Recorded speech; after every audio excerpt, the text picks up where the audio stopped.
Good day mga boss, yan. Para sa mga naghanap dyan ng pick up, yung mga pick up muna tayo guys. Meron tayo dito Nissan Navara, tapos pang low budget guys na D-Max dalawa. Meron din tayong Toyota Hilux, okay, so nasa likod lang mga boss. Simula tayo dito sa Nissan Navara guys, 2023 model guys. Kung gusto nyong mas bago konti, ayan, 2023 model Nissan Navara. Ito, automatic transmission na to mga boss. All original pa naman yung stock niya mga boss. Ayun, wala siyang history ng bangga or ano. Makinis yung body. Dito, BE bar yan. Ayan, mga original paint pa naman po ito.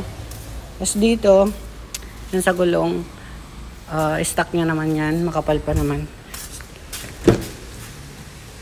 Dito sa loob, ayan, wala kayo dito mga problema kasi malinis naman siya.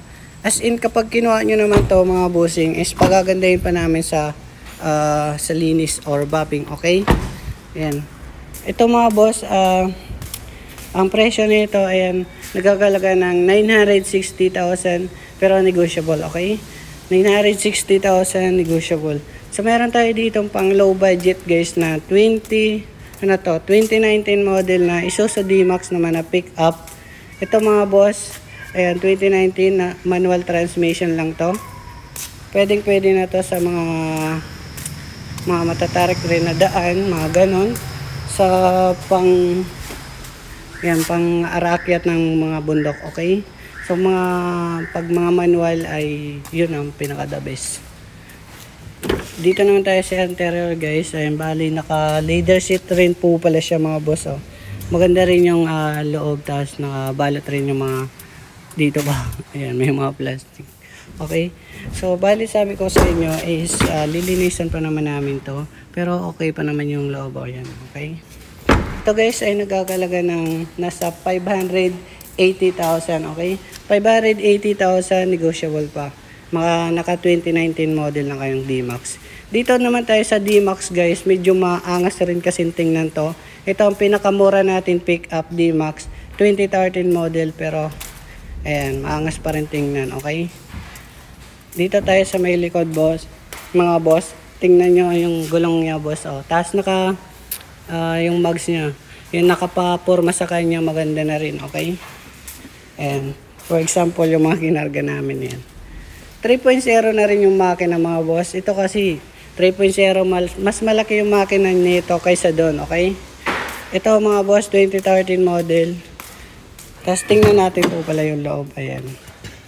Bali naka leather seat lang. Ay hindi. Hindi po pala. Pero original po yan. So, upuan. Ayan. Lilinisan pa naman namin to. Ayan. Kapag kukunin nyo, okay? Ayan. Magaganda yung kulong guys. Oh.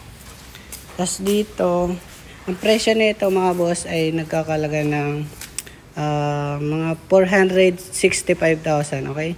465,000 as in negotiable, okay? So, doon tayo sa may pick up mga bossing. Doon sa likod. 2022 model yun mga boss. Hindi ko lang mapakita kasi nakapark dito. Pero mamaya, kung gusto nyo ipa-video, comment na lang po kayo. Pwede naman. Ito yung Toyota Hilux natin pick up.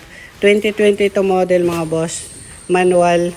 4x2, nasa 1,080,000, okay? 1,080,000. Ayan, per negotiable, okay? Ayan, para sa may mga katanungan, marami pa dito. Comment na lang po kayo. Thank you po.